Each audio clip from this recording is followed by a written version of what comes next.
So over the last couple of hours, I've been noticing that my hard drive, my Seagate Barracuda 2 terabyte mechanical storage drive, has been experiencing some issues, and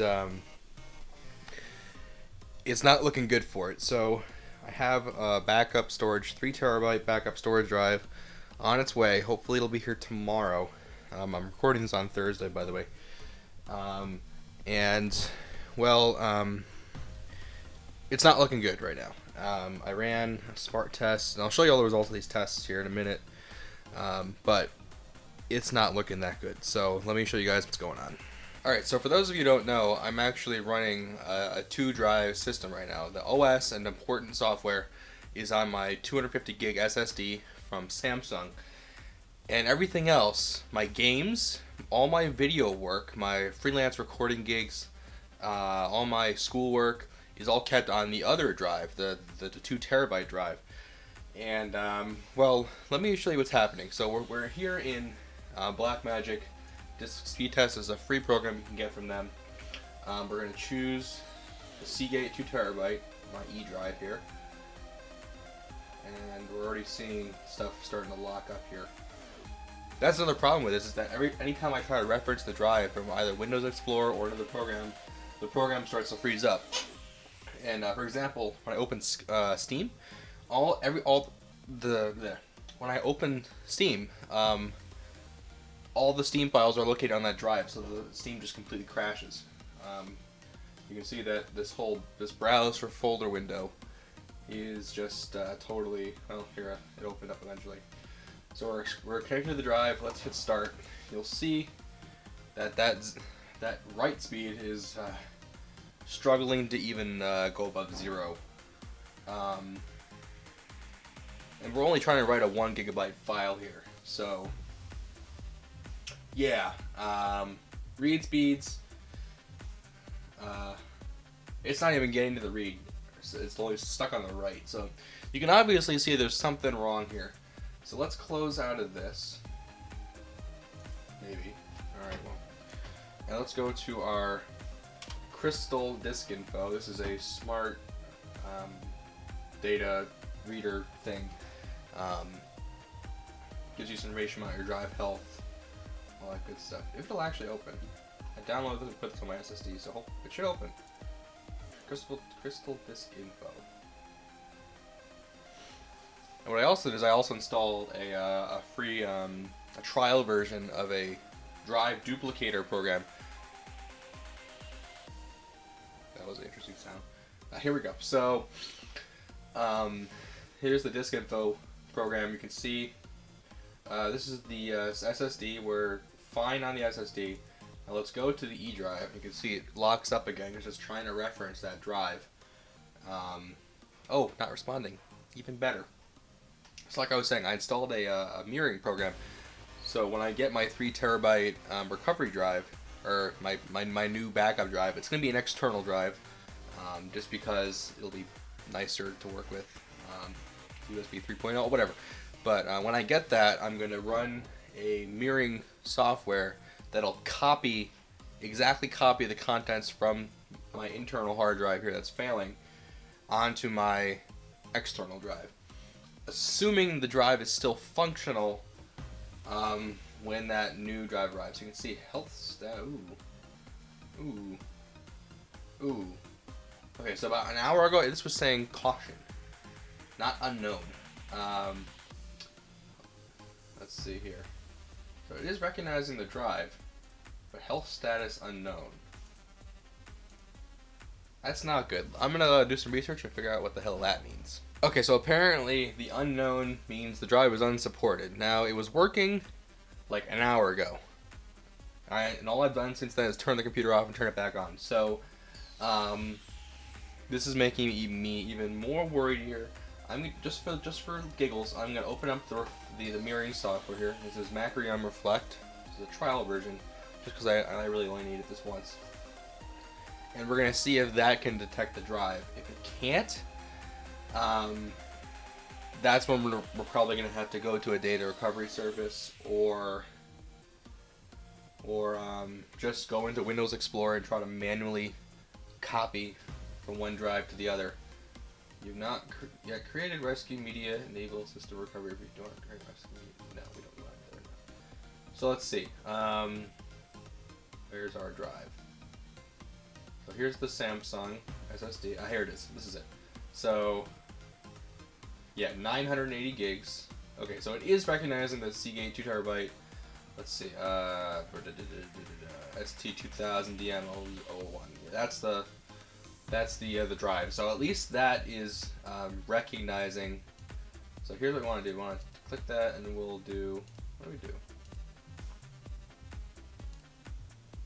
I want to clone the disk. Oh, clone disk. So when we get the drive, we'll hit the clone the disk button, and hopefully, if that doesn't work, we try to image it. But hopefully,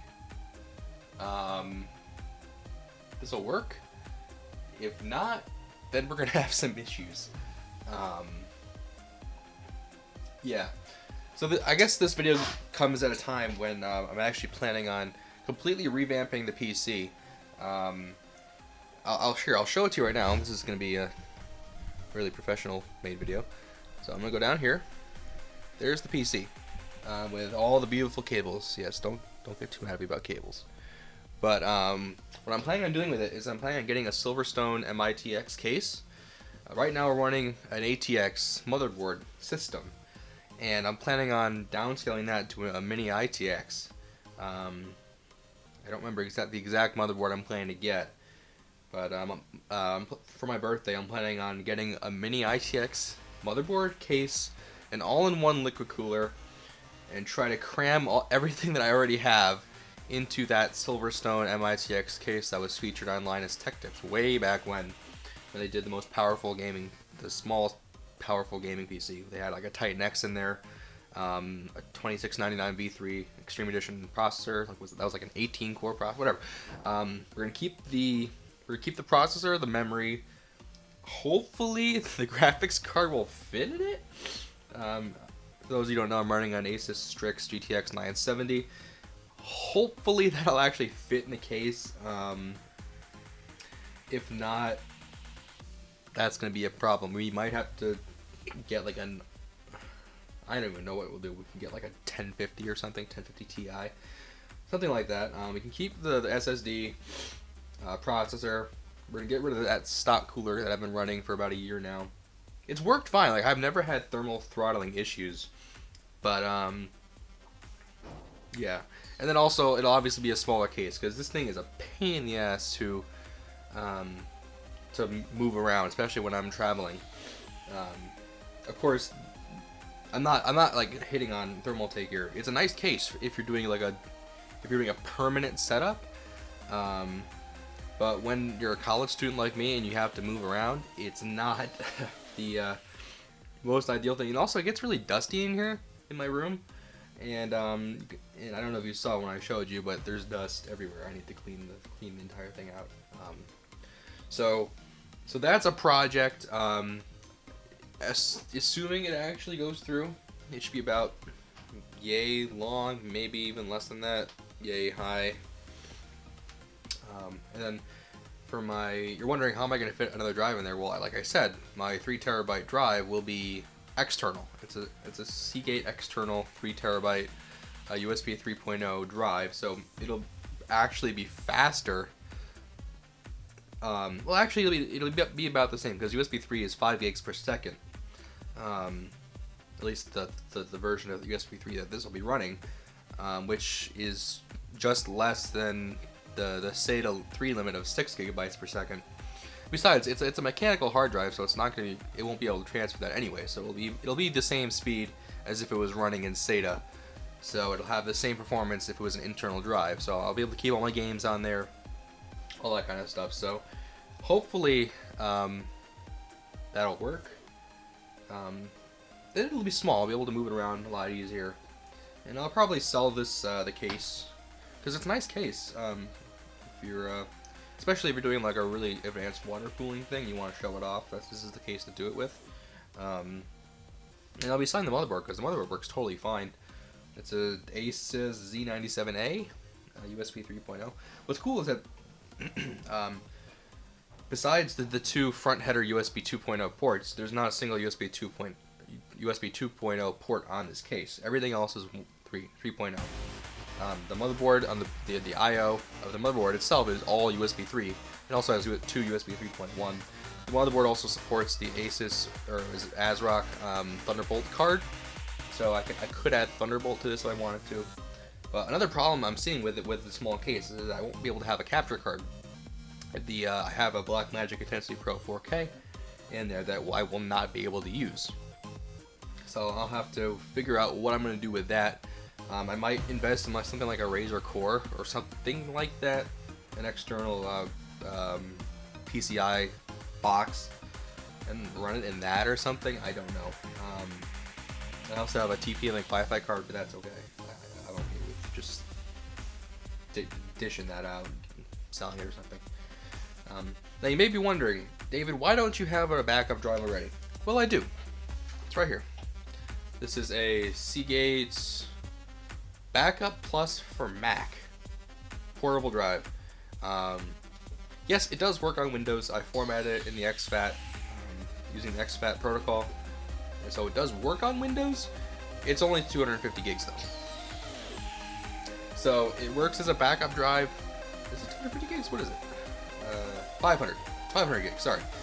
So this works as a backup for my laptop here, my MacBook Pro, like late 2011 one. Oh, I know. So it works as fine as a backup for that, or just as like an extra storage drive when transferring large files. So I do have a drive, but it's nowhere near big enough to try and save everything on my 2 terabyte drive. So I'm hoping that we'll be able to sort this out with that drive when it arrives. My plan is to keep the computer turned off, or at least not power up the internal drive until the new drive arrives, just because the more that thing spins, the faster it'll die. So I'm hoping that it'll last until tomorrow evening, when Amazon said it should arrive. So I will definitely keep you guys updated on this, and I really haven't been this worried in a while, because there's a lot of stuff on there, and I don't want to lose it all. It would be a devastating loss if I were to lose everything on there. So we'll see how it goes. But I just want to keep you guys up to date on things. I know I haven't posted in a while. I'm sorry. I've been busy. I'm a college student.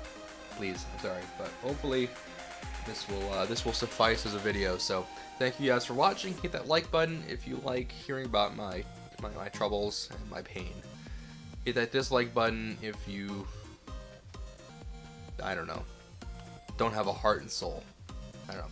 Hit that subscribe button if you're interested in subscribing to the channel. It really helps me out. And check out the other videos in this playlist and other playlists on the channel. There's some cool stuff. So thank you guys for watching, and I will see you guys in the next video.